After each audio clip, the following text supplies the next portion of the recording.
চিফুং এক্সপ্ৰেছৰ যি খুন্দাত দুজনকৈ যি নিৰীহ লোকে প্ৰাণ হেৰুৱাইছিল আৰু তাৰ প্ৰতিবাদতে এনেদৰে ওলাই আহিছে বাটুৱাবাসী ৰাইজ। মই কেমেৰা পাৰ্চনে দেখুৱাব আচলতে দৃশ্য এনেদৰে বাটুৱাবাসী ৰাইজে আহিছে আৰু ইতিমধ্যে উজনি মোৱা এখন ট্ৰেইন ইতিমধ্যে ইয়াতে থিয় কৰাই ৰাখিছে স্থানীয় ৰাইজে।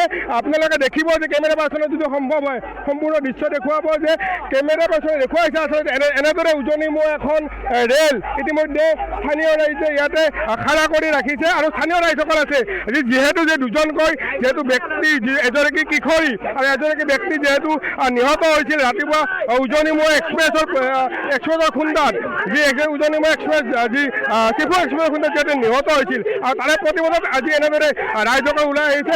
দীৰ্ঘদিনীয়া দাবী আছিল যে ইয়াতে এখন ৰেলৱে গেট লাগে। দীৰ্ঘদিন ধৰি দাবী কৰিছিল স্থানীয় ৰাইজে যে GM আদিকে সকলোকে আচলতে ইয়াৰে মেমৰেণ্ডাম দিছিল, কিন্তু তাৰ পৰিস্থিতিটো আজিলৈকে কিন্তু ইয়াতে এখন যি ৰেলৱে যি গেট হ'ব লাগিছিল গেটখন নহয়। স্থানীয় ৰাইজ আছে কি ক'ব? হয়, আমি বহুদিনৰ পৰা GMক লগ ধৰি মেমৰেণ্ডাম জাপি গামোচা দি বহুতবাৰ কৈছোঁ যে আমাৰ এটা ৰেল গেটৰ প্ৰয়োজন। উত্তৰত পাহাৰৰ পৰা শালবাৰীৰ পৰা ব্ৰহ্মপুত্ৰলৈকে ND মথাউৰিৰে যাতায়াত কৰা হয়। লাখ লাখ মানুহ এই ৰাস্তাৰে যাতায়াত কৰে। এই মূল ৰাস্তাটোত আমাৰ নেশ্যনেল হাইৱে যোৱা ৰাস্তা এইটো। এই ৰাস্তাটো ইতিমধ্যে তেওঁলোকে ৰেলৰ খুঁটা মাৰি পকী খুঁটা মাৰি বন্ধ কৰি দিছে। যাৰ কাৰণে আজি এজন দলীয় স্কুলীয়া ছাত্ৰ তৰুণ মৃত্যুবৰণ হৈছে। তাইক বচাবলৈ যোৱাতে এজন নিবনুৱা মানুহক তাই মৃত্যুবৰণ কৰিছে। গতিকে আমাৰ দাবী এই স্থায়ী সমাধান ৰেলৱে গেটৰ স্থায়ী সমাধান আমাক কৰি দিব লাগে। যদি ৰেলৱে কৰ্তৃপক্ষই কৰি নিদিয়ে তেতিয়াহ'লে আমি গণতন্ত্ৰৰ বাবে বৃহৎ আন্দোলন কৰিম। এই জেগাতে আচলতে পূৰ্বতো এনেধৰণৰ দুৰ্ঘটনা হৈছিল, এনে বহুতবাৰ হৈ আছে, হৈ থাকিব তাৰ কোনো নিশ্চয়তা নাই। এয়া আমাৰ দাবী মানি ল'লে ৰেলত GM DRM ইতিমধ্যে আপোনালোকে উজনি মোৱা গাড়ী এখন যি ৰেল এখন এইটো খাৰা কৰি ৰাখিছে কি ক'ব? হয়, তেওঁলোকে GM আহক DRM আহক, তেওঁলোকে আহিলে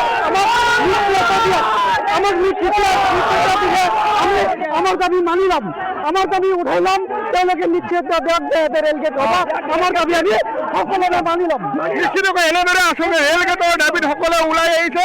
স্থানীয় ৰাইজে প্ৰতিবাদ কৰিছে, প্ৰতিবাদ মুখৰ হৈ পৰিছে সকলোৱে। যিহেতু দুজনকৈ নিৰীহ লোকে ৰাতিপুৱা যি চিফুং এক্সপ্ৰেছৰ খুন্দাত নিহত হ'ব লগা হৈছিল আৰু এই মুহূৰ্তত কেমেৰামেনে দেখুৱাইছে আচলতে যি প্ৰতিবাদ মুখৰ হৈ পৰিছে সকলোৱে এনেদৰে প্ৰতিবাদ মুখৰ হৈছে। কি ক'ব? আমাৰ এই ৰাস্তাৰ সুবিধাটো কৰি দিব লাগে। আজি দুজন মানুহ মৰিছে, স্কুলীয়া ছাত্ৰী, এইখিনি আমাৰ কথা। যিমান টাইমক লৈকে ৰাস্তা ক্লিয়াৰ নকৰিব আমি আন্দোলন কৰিয়ে থাকিম। আমাৰ পূৰ্বকালৰ পৰা এতিয়া কিমান মানুহ মৰিছে, 50-60জন মানুহ মৰিছে। আমাৰ এনে বহুবাৰ কমপ্লেইন হৈছে, আমাৰ কোনো অসম চৰকাৰে আমাৰ কোনো ব্যৱস্থা গ্ৰহণ কৰা নাই। এতিয়া আমাৰ এটাই আবৃত্তি, আমাৰ মাননীয় মুখ্যমন্ত্ৰী হেমন্ত বিশ্ব শৰ্মা আমাৰ ৰাজ্যৰ অনুৰোধ যে আমাৰ এটা বাটুৱা গ্ৰামৰ আমাৰ এখন ৰেলগেট লাগে, এইখিনি আমাৰ দাবী। নিশ্চিতভাৱে আচলতে যিহেতু যে ৰাতিপুৱা যি চিফুং এক্সপ্ৰেছৰ খুন্দাত যিহেতু দুজনকৈ এগৰাকী ছাত্ৰী আৰু এগৰাকী পুৰুষ যি ছাত্ৰীগৰাকীক বচাবলৈ গৈ যিহেতু নিহত হ'ব লগা হৈছিল আৰু তাৰে পৰিপ্ৰেক্ষিততে এনেদৰে আচলতে এতিয়া প্ৰতিবাদ মুখৰ হৈ পৰিছে বাটুৱা অঞ্চল। দীৰ্ঘদিন ধৰি দাবী কৰি আহিছিল যিহেতু ইয়াতে এখন ৰেলৱে অভাৰব্ৰিজ লাগে। ৰেলৱে অভাৰব্ৰিজখন কিন্তু আজিলৈকে ইয়াতে ৰেলৱে অভাৰব্ৰিজখন দিয়া নহ'ল আৰু তাৰে প্ৰতিবাদতে